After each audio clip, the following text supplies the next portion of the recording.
Very good morning dear students. Quantum physics की इस class में एक बार फिर आपका बहुत बहुत स्वागत। मैं Uday Singh, assistant professor physics, government girls college Taranagar.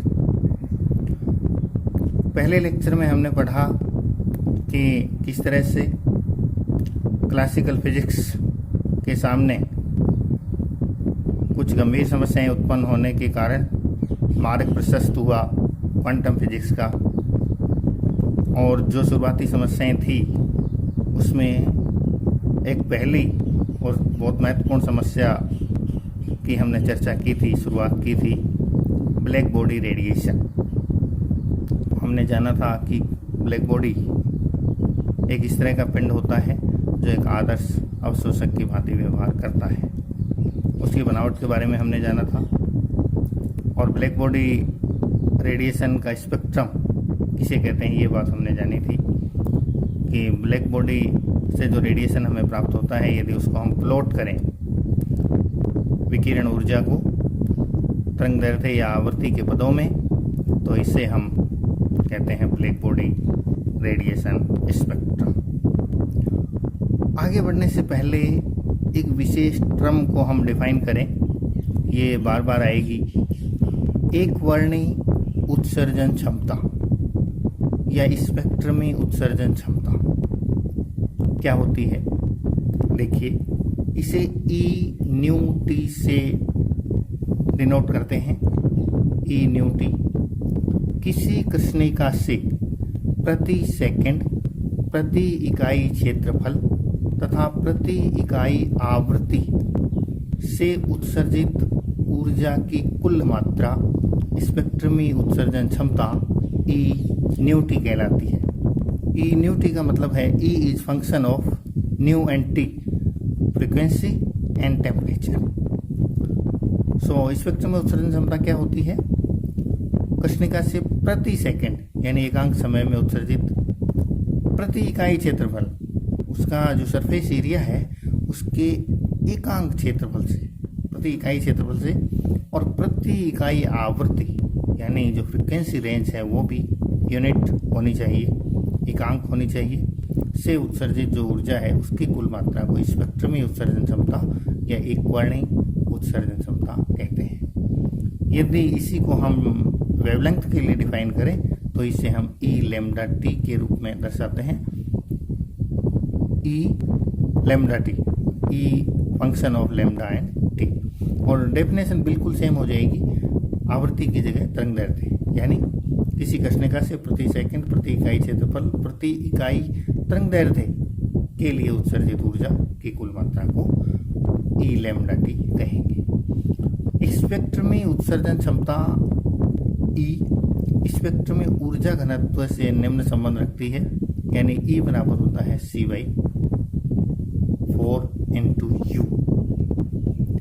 You को क्या कहते हैं हम? स्पेक्ट्रमी ऊर्जा घनत्व, और इसका जो टोटल एनर्जी है, जो उत्सर्जन क्षमता है जिसको हमने अभी डिफाइन किया है, इन दोनों का रिलेशन, रिश्ता ये है कि ई बराबर C/4 यू, जहाँ यू है एनर्जी डेंसिटी, स्पेक्ट्रमी ऊर्जा घनत्व, और ई है टोटल एमिशन, कुल उत्सर्जित ऊर्जा, where c is speed of light.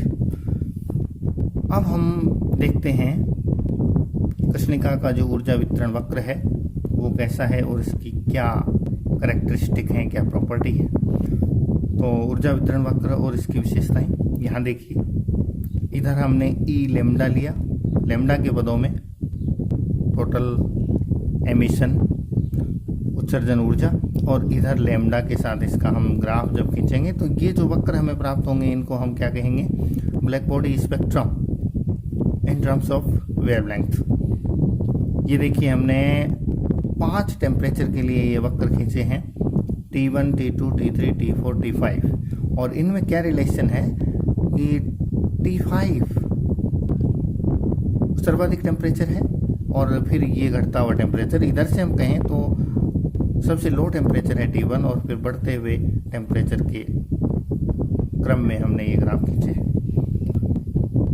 ये खास शेप में ग्राफ होते हैं और ये कोई अनुमान नहीं है, कोई अटकलबाजी नहीं है। ये ल्यूमर और फ्रेंसिम नाम के दो वैज्ञानिकों ने एक खास कृष्णिका डिजाइन करके ईजाद करके उसके लिए ये ग्राफ खींचे। तो सबसे पहले हम ये जानें कि इनमें क्या खासियत होती है। ये एक्सपेरिमेंटल डेटा हैं, एक्सपेरिमेंटल ग्राफ हैं, प्लॉट हैं, तो कौन कौन सी इसमें विशेषताएं होती हैं और फिर किस तरह से क्लासिकल फिजिक्स इनको समझाने में असफल रही और क्वांटम फिजिक्स के लिए मार्ग प्रशस्त हुआ और कैसे क्वांटम फिजिक्स ने अपना रंग रूप दिखाया और इस चीज़ की व्याख्या की। तो सबसे पहले हम इनकी जो करैक्टरिस्टिक हैं उनकी चर्चा करते हैं एक एक करके। पहला पॉइंट है कि ये केवल कृष्णिका के ताप T पर निर्भर करते हैं। वेरी इंपॉर्टेंट पॉइंट, केवल कृष्णिका के ताप T पर निर्भर करते हैं। ये जो ग्राफ है मतलब क्या हुआ, यानी जो कृष्णिका की ज्योमेट्री है या उसका जो कंपोजिशन है, संगठन है, उसके ऊपर ये निर्भर नहीं करते। कहने का मतलब क्या हुआ, यदि हम दो भिन्न भिन्न कृष्णिका लें और यदि दोनों का ताप समान है तो उनका ऊर्जा वितरण वक्र एक समान होगा। यानी ये केवल टेम्परेचर डिपेंडेंट होते हैं, बाकी चीज़ों पे निर्भर नहीं करते। कृष्णिका की बनावट, आकृति, उससे इनका कोई लेना देना नहीं है। यदि ब्लैक बॉडी एकदम इफेक्टिव है और सही बनी है तो दो यदि ब्लैक बॉडी अलग अलग पदार्थ की किसी भी प्रकार से डिजाइन की हुई हैं तो सेम टेम्परेचर पे उनके जो वक्र हैं वो सेम होंगे। सेकंड पॉइंट, ऊर्जा वितरण वक्र सतत होता है। ये देख सकते हैं हम ग्राफ में कि ये जो वक्र हैं ये बिल्कुल कंटिन्यूस हैं, बीच में से कहीं ये टूटे हुए नहीं होते, वक्र एकदम सतत होते हैं। इसके साथ एक और बात ये भी है कि भिन्न भिन्न ताप पर जो विकिरण उत्सर्जित होते हैं उनकी मात्रा अलग अलग होती है। हम यहाँ देख रहे हैं कि ग्राफ कहीं तो नीचे है और कहीं इसकी ऊंचाई ज़्यादा है, फिर ये कम होता हुआ मैक्सिमम टेम्परेचर के लिए देखें तो शुरू में ये बढ़ता है, फिर घटते घटते वापस कम हो जाता है। यानी एक ही टेम्परेचर पर भिन्न भिन्न तरंग दैर्ध्य के लिए ये लैम्डा का मान अलग अलग होता है, लेकिन इनमें कोई गैप नहीं होता, कोई जोड़ नहीं होता, कोई डिसकंटिन्यूटी नहीं होती, ये कंटिन्यूस होते हैं। तो ये दूसरा पॉइंट। तीसरा पॉइंट है कि ई लैम्डा का मान शून्य से प्रारंभ होकर पहले तेजी से बढ़ता है और अधिकतम मान प्राप्त कर फिर धीरे धीरे घटता जाता है। हम यहाँ देख रहे हैं जब लैम्डा का मान 0 के आसपास होता है, ये 0 पॉइंट है, तो ई लैम्डा का मान भी करीब करीब 0 होता है और जैसे जैसे लैम्डा बढ़ता है वैसे वैसे एमिशन पावर बढ़ती है, यानी उत्सर्जित विकिरण की मात्रा है वो धीरे धीरे बढ़ती है और फिर एक खास तरंग दैर्ध्य पर, जैसे इसके लिए हम बात करें तो ये लैम्डा एम, इसके लिए बात करें तो इसके लिए पीक प्राप्त करती है और फिर वापस घटते घटते कम हो जाती है। तो ये इसके लिए है, यानी एक खास लैम्डा के लिए इसका मान मैक्सिमम होता है, उससे कम यदि लैम्डा है तो भी मान कम होता है और यदि उससे ज़्यादा लैम्डा है तो भी मान इसका कम होता है। चौथा पॉइंट है, कृष्णिका का ताप बढ़ने पर प्रत्येक तरंगदैर्ध्य के संगत स्पेक्ट्रम में उत्सर्जन क्षमता का मान बढ़ता है। ये बड़ा खास पॉइंट है। ग्राफ से हम क्लियर देख रहे हैं, जैसे जैसे टेम्परेचर बढ़ता है वैसे वैसे ई लैम्डा यानी उत्सर्जित ऊर्जा का मान बढ़ता है और प्रत्येक लैम्डा के लिए देखो, जैसे ये ग्राफ था हमारे पास, टेम्परेचर लो था, जैसे ही टेम्परेचर थोड़ा बढ़ा ये वाला ग्राफ, यानी प्रत्येक लैम्डा के लिए मान बढ़ गया। यहाँ इस लैम्डा की बात करें, पहले इतना था, अब ये इतना हो गया, पहले कहीं इतना सा था, अब ये इसके लिए इतना हो गया। इसी प्रकार इसकी हम बात करें तो पहले इतना सा था और अब ये इतना हो गया। यानी प्रत्येक लैम्डा के लिए टेम्परेचर बढ़ने पर ई लैम्डा का मान बढ़ता है, यानी उत्सर्जित ऊर्जा का मान बढ़ता है। ये बात है, यानी ये टेम्परेचर का फलन होता है। और जैसे जैसे टेम्परेचर बढ़ता है, हम यहाँ देखते जा रहे हैं T1 के लिए सभी तरंग दैर्ध्य के लिए बहुत कम ई लैम्डा का मान था, और T5 के लिए ये देखो सब तरंग दैर्ध्य के लिए बहुत ज़्यादा ई लैम्डा है, यानी उत्सर्जित ऊर्जा का मान बहुत ज़्यादा है। पांचवा पॉइंट है वीन का विस्थापन नियम। ये क्या कहता है?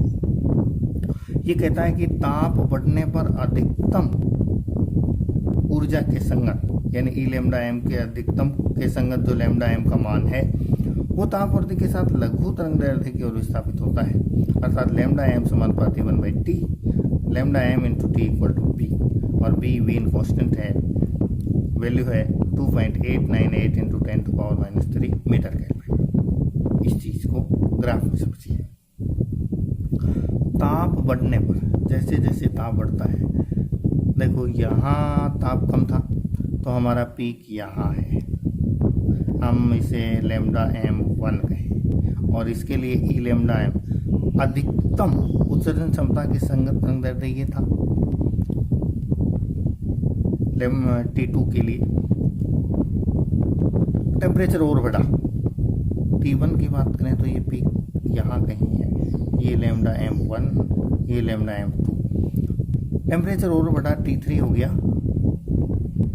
पीक बढ़ा, लेकिन जो लैम्डा है जिसके संगत अधिकतम उत्सर्जन क्षमता के संगत जो लैम्डा है, ये अधिकतम उत्सर्जन क्षमता, और इसके संगत लैम्डा है, ये आया, और टेम्परेचर बढ़ा, लैम्डा 4, लैम्डा 3, यस, और बढ़ा तो ये लैम्डा एम 4,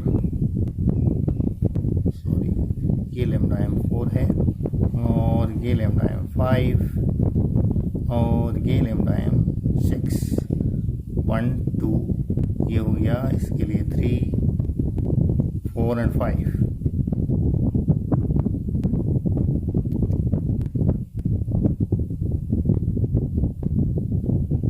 ये 3 के लिए हुआ हमारे पास, और 4 और 5, yes, this is 5, this is 4 and this is 3। Clearly lambda m 1, lambda m 2, lambda m 3, lambda m 4, lambda m 5। अब आप क्या देख रहे हैं? टेम्परेचर बढ़ता जा रहा है, जैसे जैसे हम ऊपर जा रहे हैं इन वक्रों में टेम्परेचर बढ़ता जा रहा है, लेकिन तरंग दैर्ध्य क्या हो रहा है? घटता जा रहा है, लैम्डा का मान घटता जा रहा है। यानी जैसे जैसे ताप हम बढ़ाते हैं तो अधिकतम उत्सर्जन क्षमता के संगत जो लैम्डा का मान है वो कम तरंग दैर्ध्य परास की ओर, कम तरंग दैर्ध्य की ओर विस्थापित होता है। इसी को कहते हैं वीन का विस्थापन नियम। यानी कृष्णिका का ताप बढ़ाने पर ऊर्जा वितरण वक्र के अधिकतम मान ई लैम्डा एम के संगत तरंग दैर्ध्य लैम्डा एम का जो मान है वो लघु तरंग दैर्ध्य की ओर विस्थापित होता है। अब यहाँ से देखिए, lambda M proportional to 1/T, यानी lambda m is inversely proportional to temperature. यदि प्रोपोर्शनल साइन को हटाएंगे हम तो कोई कांस्टेंट आएगा, और इसको हम यदि क्रॉस मल्टीप्लाई कर दें तो lambda m t equal to b, और बी है वीन कांस्टेंट। तो ये चीज़ हमने देखी, ये इसकी खासियत होती हैं। कुछ और भी इसकी करैक्टरिस्टिक हैं जिनको हम जारी रखेंगे।